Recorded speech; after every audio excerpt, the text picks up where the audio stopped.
Evangelho de Marcos, capítulo 4. Tem a foto da minha família aí, gente? Cadê? Ou não? Tem aí? Olha aí, gente. Olha aí. Meu Deus, você vai entender o porquê dessa foto. Obrigado, tá? Glória a Deus. Não existe família perfeita. Não se engane com roxinho lindo, família no Instagram. O que existe é família vitoriosa. Você vai entender essa foto. Obrigado, gente. Versículo 35 do capítulo 4 do Evangelho de Marcos nos diz assim: E naquele dia, sendo já tarde, disse-lhes: Passemos para o outro lado. E eles, deixando a multidão, o levaram consigo, assim como estava no barco, e havia também com ele outros barquinhos. E levantou-se grande temporal de vento. E levantou-se grande temporal de vento. E subiam as ondas por cima do barco, de maneira que já se enchia. E ele estava na popa, dormindo sobre um travesseiro. E despertaram-no, dizendo-lhe: Mestre, não se te dá que pereçamos? E ele, despertando, repreendeu o vento. E ele, despertando, repreendeu o vento. E disse ao mar: Cala-te, aquieta-te. E o vento se aquietou.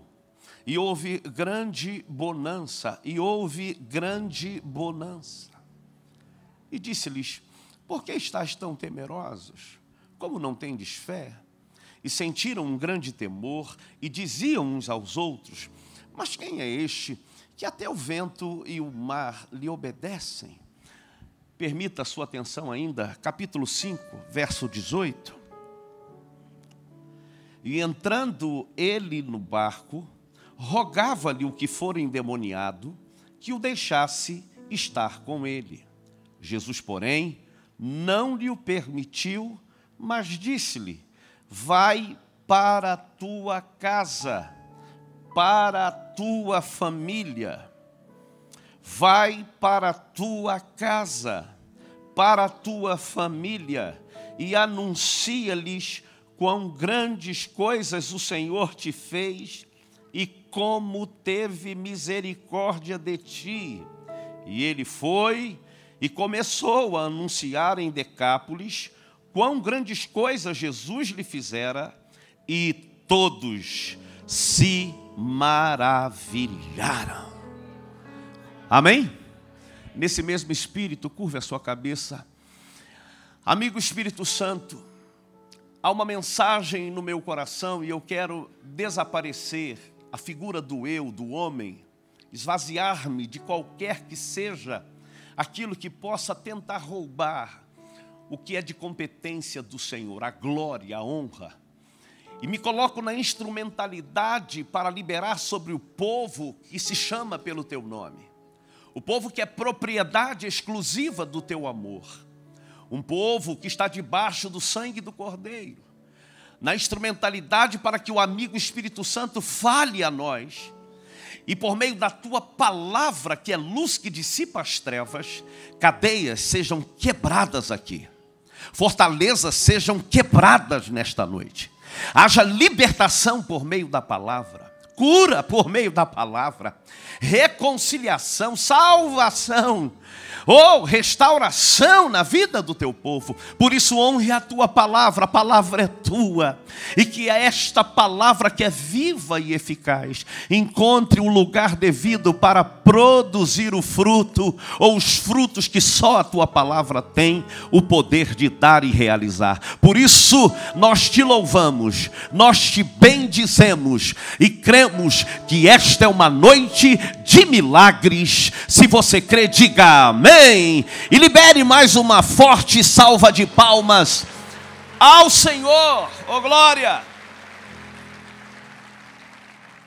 Esse é um texto que nós pregadores, pastores, a gente sempre fala de um texto conhecido, lido, relido, texto batido. Graças a Deus que não é a nossa palavra, é a palavra de Deus que encontra um coração cheio de fé, então ela se renova.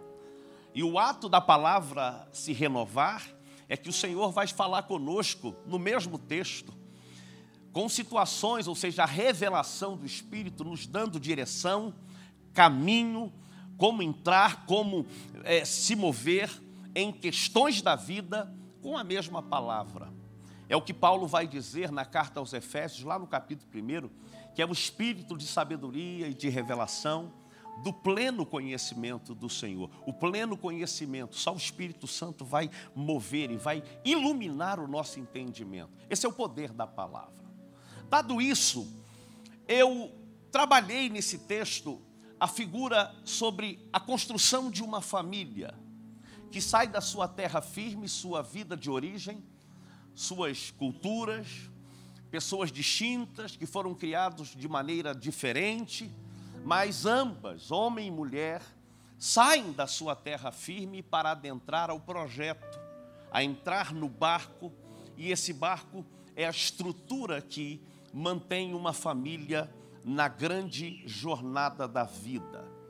Eu quero usar alguns elementos do texto e trazer para esse entendimento sobre o nosso barco, a nossa família não vai afundar. Não há tempestade, não há mar revolto que possa destruir, quebrar e anular a nossa viagem enquanto família constituída por Deus. E é num dia em que Jesus acode a dor da multidão, é um dia, ou mais um dia, em que Jesus está lidando com os conflitos de dores, libertando, curando multidão, que eles estão em terra firme. A geografia é Cafarnaum, e é de Jesus o convite: passemos para o outro lado. Não foram os discípulos que deram uma ideia de saírem do lugar que estão em terra firme e adentrarem aos seus barcos e irem para o inimaginável. É de Jesus o convite.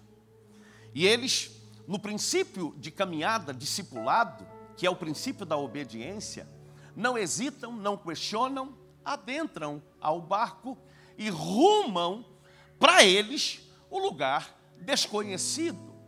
As expectativas são as melhores, caminham com Jesus, sabem que com Jesus, se houver alguma intempérie, se houver alguma situação, há uma cobertura, há uma autoridade, mas Jesus não diz a eles qual é o destino.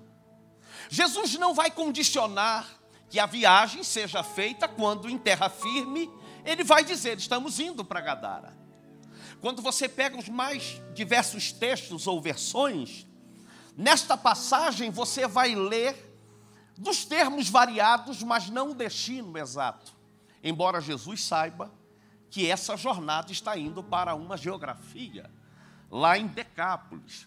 Mas os textos vão destrinchar. Passemos para a outra margem, a outra banda, para o outro lado, passemos para o norte. É bem verdade que quando nos casamos, quando decidimos e vamos dizer sim perante Deus, testemunhas, nós adentramos a este barco. E quem já está no barco é aquele que Eclesiastes capítulo 4, verso 12 diz que ele é o cordão de 3 dobras. É Jesus quem convida, e a partir do convite, o movimento dos discípulos está sendo dito: sim, vamos para esta viagem. Eu quero trabalhar também a figura do mar da Galileia, ondas, a tona das águas, que são as fases cíclicas da nossa família, da formação. Os ajustes, os primeiros dias, agora vem a maturidade, vem as experiências, vem as situações que não estávamos acostumados, vamos trazer nossas manias, qualidades, defeitos, vamos tentar, por um tempo, trazer de terra firme aquilo que achávamos ser bom, até que os ajustes vão nos colocar no nível de amadurecimento para formar ali a nossa história. Quando eu olho para este barco e ladeados a barquinhos que estão rumando e seguindo Jesus e seus discípulos, eu entendo que o que mantém este barco de pé é a aliança que temos com Jesus. Jesus, o altar de Deus, a casa de Deus. 4 pilares sustentam este barco. 4 pilares que sustentam a nossa família nas ondas do mar da vida. Primeiro pilar, vida espiritual. A vida espiritual é o segredo, é o platô que vai dar sustentação às demais áreas que vêm como pilares do nosso barco. O segundo pilar, e não de ordem cronológica, mas de princípio, o segundo pilar está ligado à nossa afetividade, nossa vida conjugal, marido e mulher, e com os filhos, relações de pais e filhos, criação, tudo neste barco, tudo nessa jornada, que casamos com a maior expectativa, embora, como seres humanos, vivendo na terra, e Jesus nos advertindo, para que nele tenhamos paz, porque no mundo teremos aflições, mas nós entramos para formar a mais nova família da terra com bom ânimo. A gente até ora, livra-nos do mal. Mas a gente, com tanta expectativa boa, a gente vai viver tempestades, ataques, nesses 4 pilares. Espiritual, vida familiar, vida da saúde física e emocional e vida financeira, que é o lugar dos nossos sonhos, projetos, empreendimentos. Interessante porque Jesus vai dormir. O Jesus que convida, parece agora que a humanidade de Jesus encontra um lugar devido, que ele tem até travesseiro. Então ele escolhe a parte mais alta do barco, de onde se tem o leme, a direção, e ele vai dormir na popa do barco. E dormindo é uma chave, porque ele confia em quem ele chama. Dos 12 discípulos, pelo menos 7 conhecem ali o que é velejar, o que é vela para um lado, corda para o outro, o que é proa, o que é esticar o leme, o que é virar, na quantidade de ângulos e graus, mar adentro, sudoeste, vento nordeste. Jesus está dormindo, aponta para que a competência ou a capacidade que ele tem dado a você de conduzir a sua família, que você o faça com excelência. Porém, ninguém sabe o dia da tempestade. Ninguém sabe o dia do ataque, a fúria. Porém, a nossa segurança não está na habilidade que temos, diga amém. A nossa segurança não está na formação acadêmica ou histórica de vida que possuímos. A nossa segurança está no Deus da família que nos chamou a esta grande viagem e é aquele que declarou que estará conosco até a consumação do século. Oh, glória a Deus! E em dado momento começa tempestade no barco. Eu não sei em que área você está vivenciando tempestade. Seja na vida espiritual, um esfriamento, seja numa crise de fé por uma questão que você orou tanto e Deus não respondeu, ou questionando por que é que Deus permitiu acontecer isso ou aquilo, seja na vida afetiva, desencontros, brigas. O que sei dentro desse contexto de tempestade é que toda tempestade emite sinais. Sinais previamente que vão indicar que vai vir um temporal. Nós não vamos muito longe. 6 horas da tarde, eu estava na ponte Rio-Niterói. Céus enegrecidos, nuvens turvas, vai cair um toró. Eu sempre lembro de minha mamãe, quando dizia, leva a sombrinha. E meu pai brigava, homem não usa sombrinha, é guarda-chuva.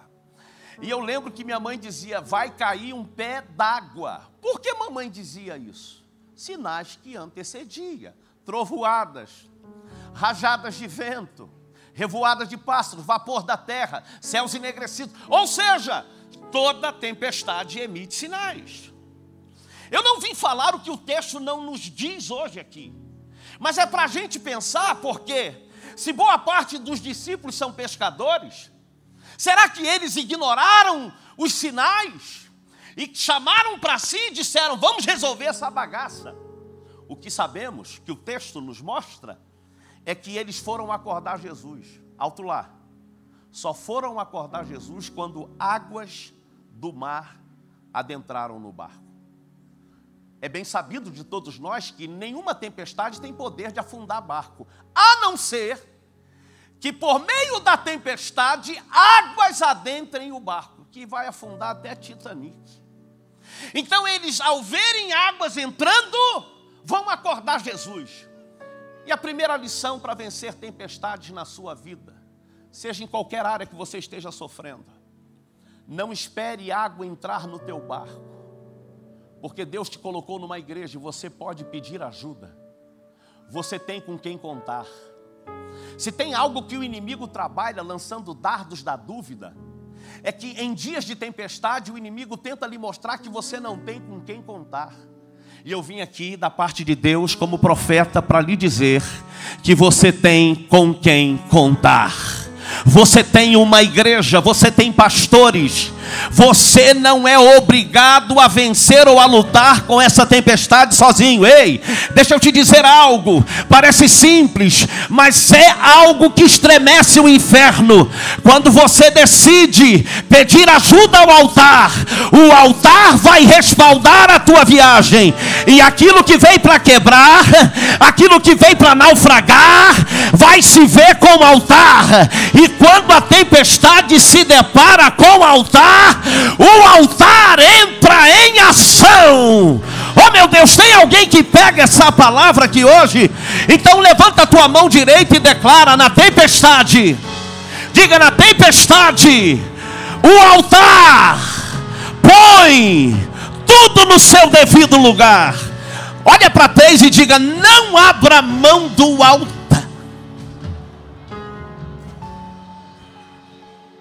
É bem verdade que muita gente espera a água entrar para pedir ajuda. É bem verdade que muita gente se acha autossuficiente e diz: da minha vida cuido eu. Ei, existem portas de acesso, orgulho, soberba que Satanás entra, porque ele sabe da tua criação, do que você herdou, de cultura familiar, e ele sabe que você jamais vai pedir ajuda. Quebra esse ego hoje, quebra esse orgulho hoje, porque Jesus está aqui, e ainda que pareça que ele não está te ouvindo, o sono de Jesus é indicando para muitos que parece que a tua oração não passa do teto. Ei, Ele te chamou, Ele está no curso e Ele estará no percurso. Creia, faça a tua parte. Jesus está no altar, vem para Ele. Por quê, pastor? Porque quando você reconhece a situação em que encontra o seu barco, agora o problema não é seu. Agora a responsabilidade de lutar contra a tempestade não é sua. A responsabilidade agora é daquele que levantou a sua família. É daquele que você disse sim algum tempo atrás. É daquele que você deixou conforto, carreira, seja o que for, que você julgava ser melhor para a sua vida, e você decidiu entrar no barco.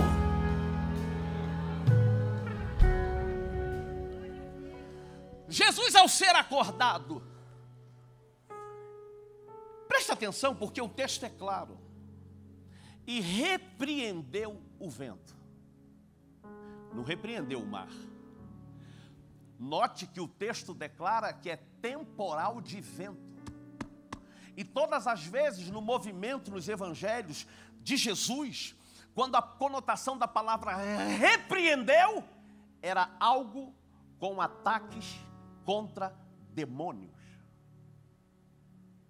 Jesus, ao ser acordado, e veja que cena típica, imagine com um travesseiro: mestre, nós vamos morrer.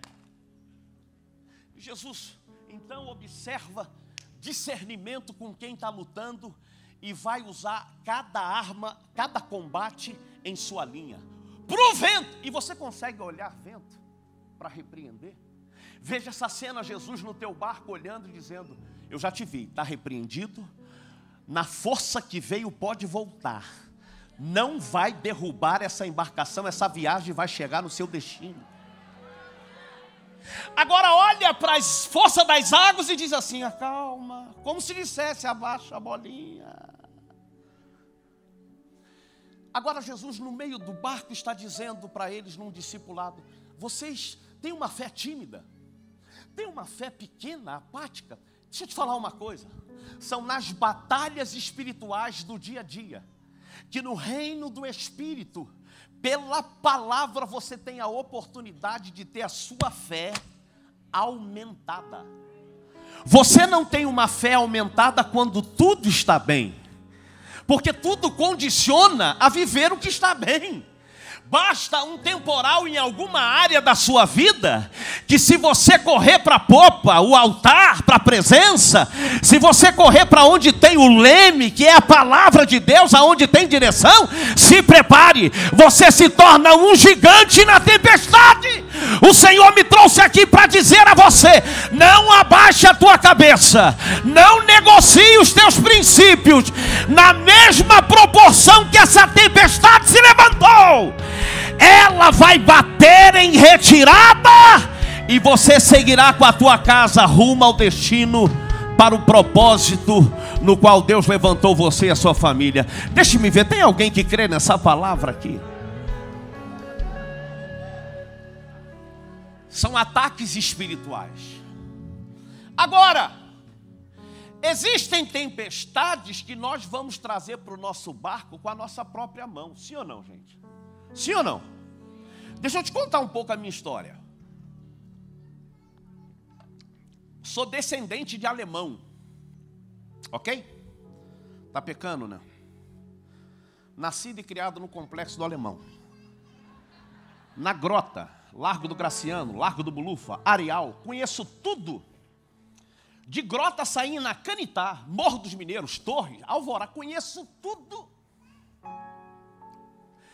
Késia, eu falo que ela nasceu nos Estados Unidos. Capital do Texas se chama Austin. Só que no caso da Késia é Austin. Então um alemão com uma texana. Eu brinco com ela. Hã? Como é que é? Gringos. Quem olha pra gente diz assim: gringos, aleluia. Gringo da Baixada, aleluia. A Késia é casada com um pastor, a irmã dela casada com um pastor, meu sogro, minha sogra, lema da família: nós nos bastamos. O Dilton conheceu meu saudoso pai, minha família. Eu sou criado no meio de 4 mulheres e só eu de homem, e sou homem, aleluia. Glória a Deus, aleluia. Lá em casa tinha carnê de prestação, Bíblia.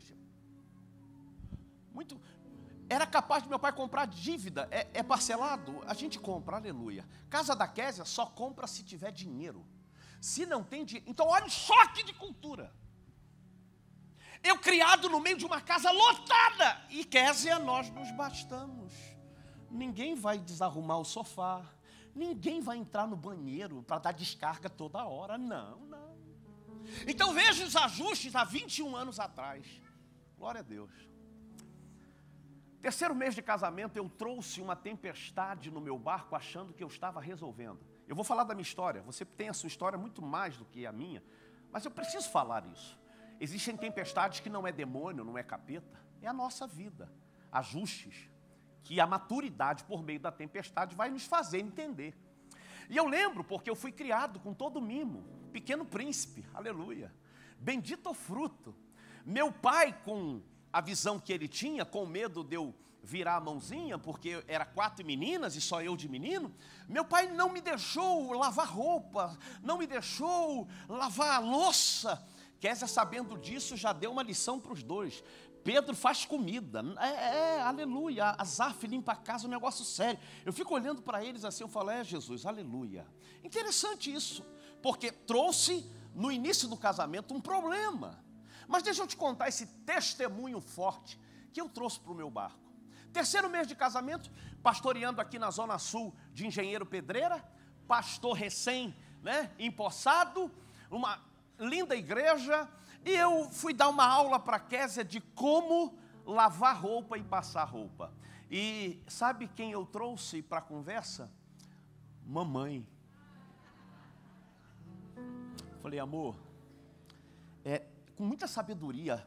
Porque eu fui criado comendo chambinho, tomando todinho, meia no pé para dormir, para não pegar resfriado. Aí eu falei, mamãe, quando passa as minhas blusas, aí separei num cesto. Falei, mamãe, essa aqui, por exemplo, mamãe lava com água morna. Água morna. Mamãe não joga na máquina para não esgaçar. A durabilidade, a textura da roupa. Tá vendo essa calça aqui, amor? E ela me olhando, e ela só dizia assim, E ela dizia, e eu disse para a Kézia, amor, olha, a minha mãe passa essa calça com vinco. Acabou? Acabei, amor. Tenho 3 coisas para te dizer. Foi a prova de batalha espiritual na minha vida. Eu vi um Leviatã se levantar na minha casa. Falei, fala, amor. Tenho 3 coisas. Número 1, eu não sou a sua mãe. Mulherada gosta, ô glória. Falei, creio em Deus Pai. 2, você não casou com a sua mãe. 3, nunca mais me compare com a sua mãe.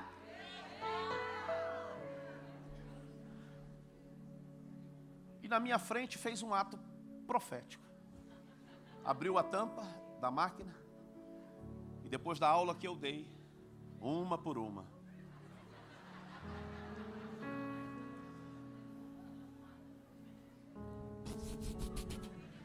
eu fiquei 17 dias sem falar com ela. Fui para o meu pastor à época, contei tudo para ele. Ele falou assim, tu não fez isso não? Fiz, pastor. Querendo que ele me apoiasse, falou assim, rapaz, tu é corajoso. Fui para o meu saudoso pai na época, vivo, e ele disse assim, não, você não fez isso não. Não, rapaz, você não aprendeu nada comigo lidando com 5 mulheres dentro de casa a vida toda. Não se compara. Rapaz, onde você estava? Fiquei sem ajuda de ninguém.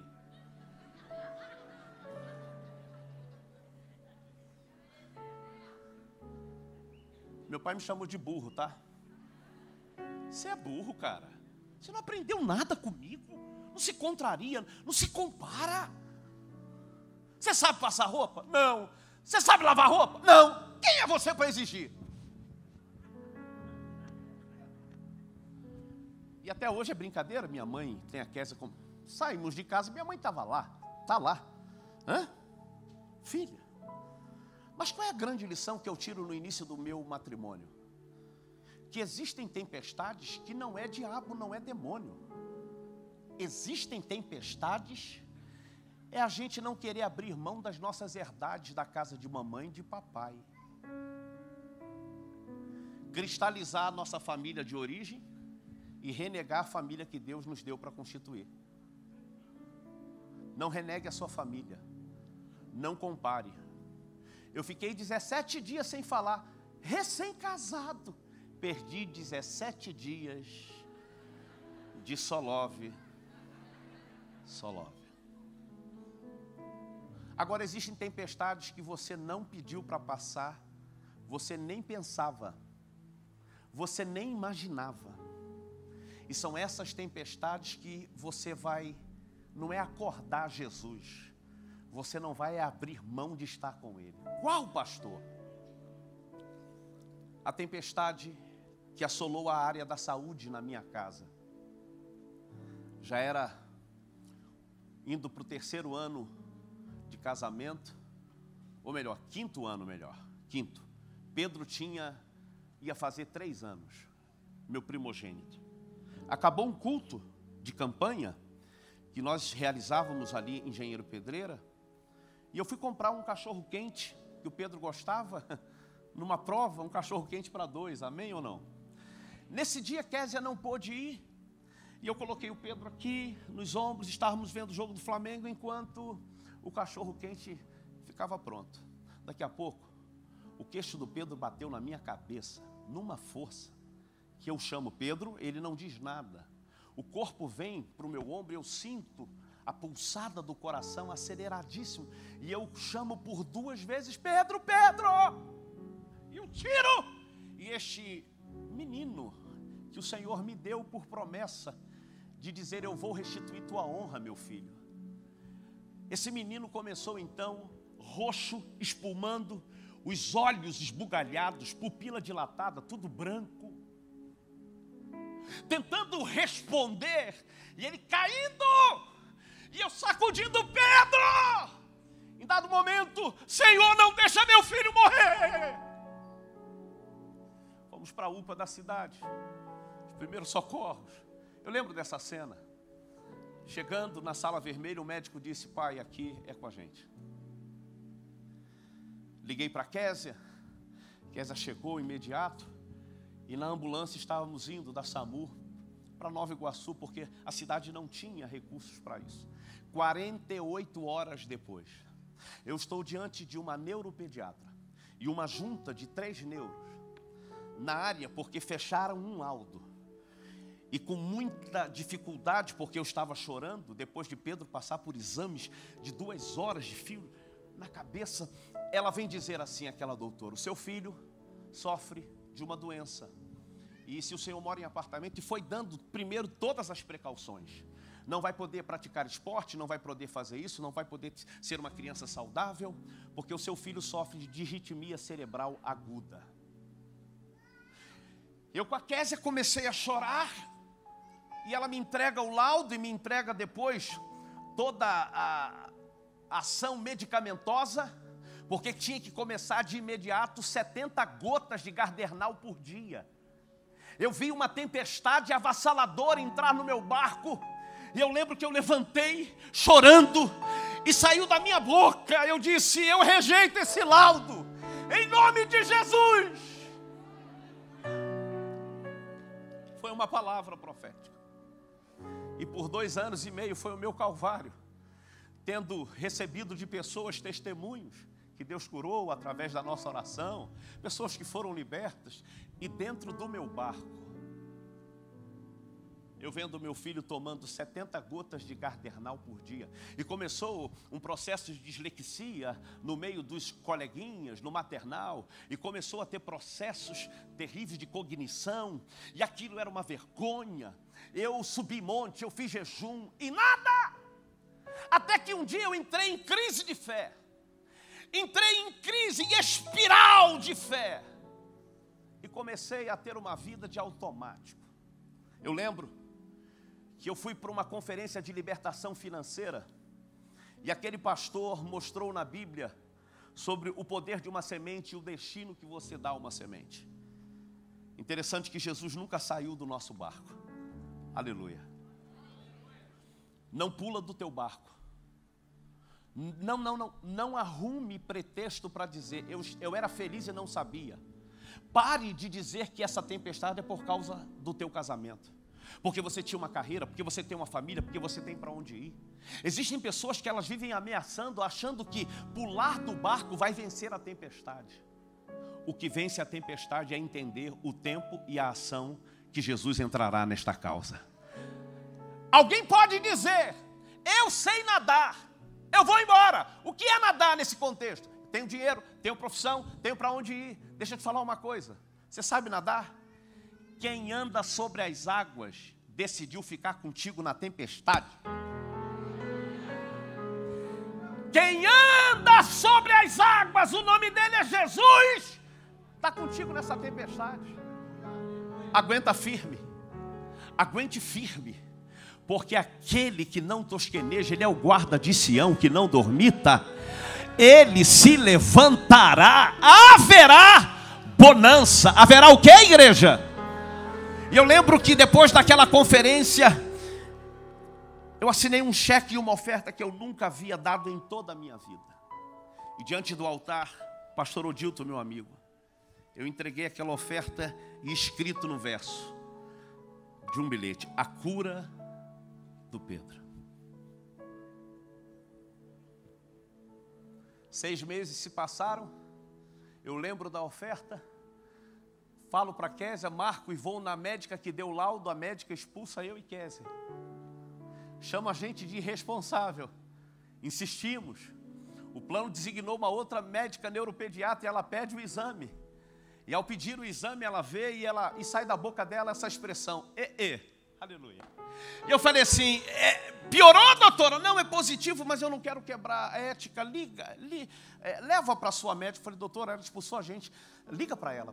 Ligou, marcou e chegamos lá.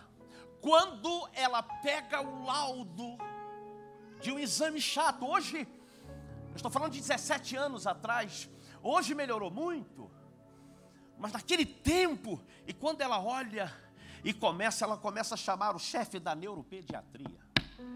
O marido dela era neurocirurgião. Ficamos 1h30 esperando uma junta chegar. Levanta daqui, levanta dali. E ela diz, o que aconteceu, doutora? E ela não me disse. Eu quero uma contraprova. Para quem não queria dar o exame, para quem não queria dar autorização para fazer o exame, para quem expulsou eu e Késia, eu vim te dizer que Jesus está no teu barco. Eu vim te dizer que o tempo dele vai se manifestar. Agora quem não quer pedir o exame, pede a contraprova. Vamos lá, tudo de novo. Vamos trazer o exame. Ela chama a junta de novo. Depois de analisar meia hora, levanta e diz para mim e para Késia, pai, seu filho não tem nada, está curado. Vamos começar o processo do desmame. Levanta aí, Pedro, para adorar. Levanta aí, Pedro, e glorifica. Glorifica a igreja. Glorifica a igreja. Jesus está no teu barco. Não tem causa perdida. Oh meu Deus, tem alguém que pode adorar por 1 minuto? Tem alguém que pode rasgar os céus nessa noite? Eu vim te dizer, não o que você não sabe, eu vim te fazer lembrar, teu barco não vai afundar. Oh meu Deus, tem alguém que pega essa palavra?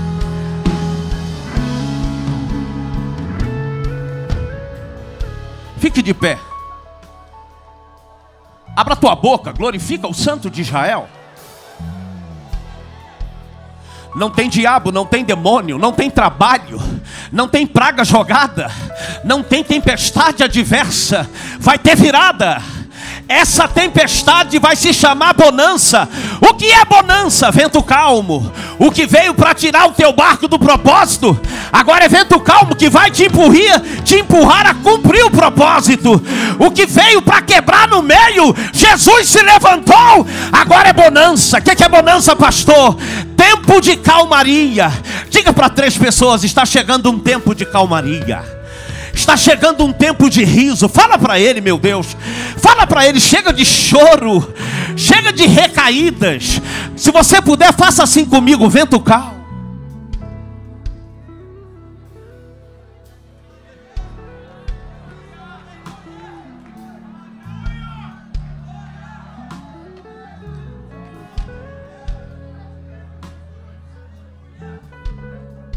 Jesus, quando chega em Gadara com seus discípulos, tem um homem portando uma legião de demônios. E só é tido como legião conhecido porque declara. Jesus pergunta, qual é o teu nome? Não que Jesus entrevista demônios. Não que parte dos nossos cultos tem que ser entrevistando demônio. Culto é para adorar ao Deus Pai. Mas quando Jesus vai inquirir, Jesus quer saber que nível de espírito territorial está atuando. E ele então tem que denunciar, porque vem trazendo o corpo e a mente daquele homem. Jesus, filho do Deus Altíssimo, o que viestes fazer aqui? Vieste nos atormentar antes do tempo. Então Jesus olha aquela cena e diz, quem está aí? E agora é uma legião. De acordo com a visão romana, de infantaria dos soldados romanos, uma legião era em torno de 6.000 soldados. Imagine 6.000 soldados dominando a mente daquele homem. Ele é liberto e agora os demônios pedem autorização para entrar numa manada de porcos. Agora presta atenção nisto, porque isso é limpeza de território. O teu temporal vai te dar autoridade lá na frente para limpar territórios.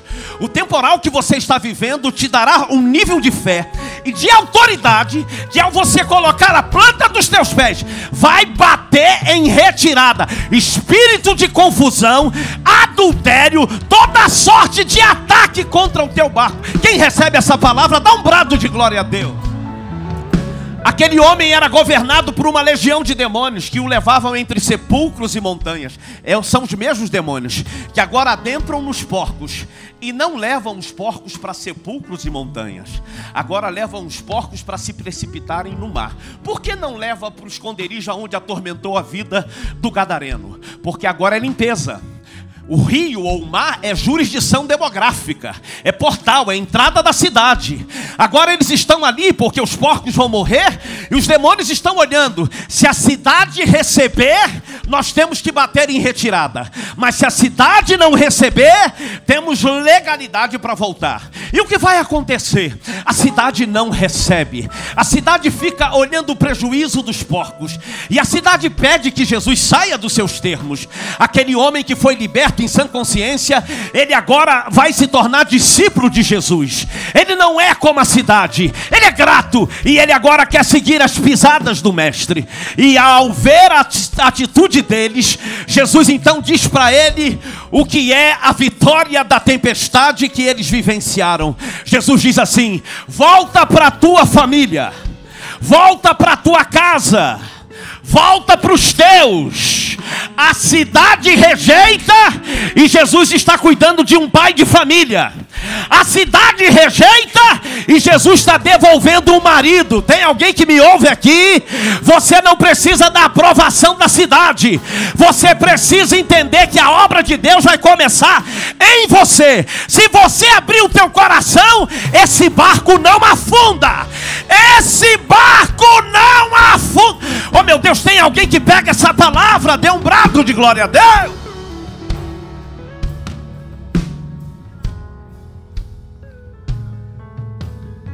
Por que é que os demônios foram precipitar os porcos no mar? De onde saiu o ataque de vento? Lembra que Jesus, no meio da jornada, repreende o vento? De onde estava vindo? Gadara? Demônios articulados, e eles estão aonde? No portal de onde foi o ataque de vento. Diga para quem está ao seu lado: vai chegar um tempo. Do jeito que você falou, não vai não. Diga: vai chegar um tempo que haverá um nível de autoridade sobre a tua vida, que você não vai precisar abrir a boca. Capetada vai bater em retirada. Não importa na comunidade, condomínio, faculdade, trabalho, haverá uma limpeza. Porque quem passa pela tempestade com Jesus tem autoridade para dizer: ele faz. Eu quero te pedir, vamos fechar o corredor. Eu quero liberar um ato profético aqui. Dê as mãos aí, por favor. Eu sinto no coração, quero liberar esse ato profético. Você crê em ato profético, meu irmão? Eu não sei se a galera da mídia está aqui em cima, se pode vir até aqui. Os minutos que me restam, eu quero liberar um ato profético. Cadeias serão quebradas, grilhões serão quebrados, fortalezas impiedosas das trevas vão perder a força de atuação. Não haverá espaço mais para crise de fé, esfriamento. Se o diabo está te acusando e dizendo que não há mais jeito, o poder de um brado de libertação, o poder de um grito de libertação faz cadeias caírem por terra no reino espiritual. Enquanto você der um brado aqui, cadeias serão quebradas no teu lugar de guerra, seja a tua casa, seja onde você tem passado uma batalha, seja qual for o barco. No tempo 3 você vai fazer isso aqui, ó.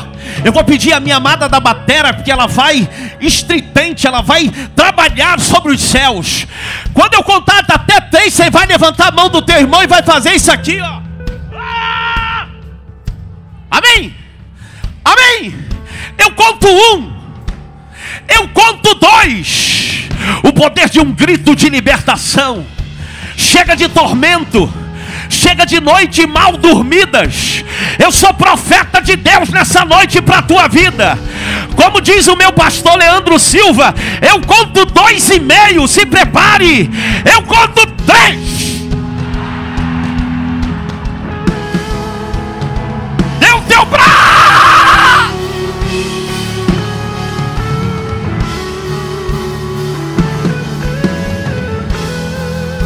Aleluia! Aleluia!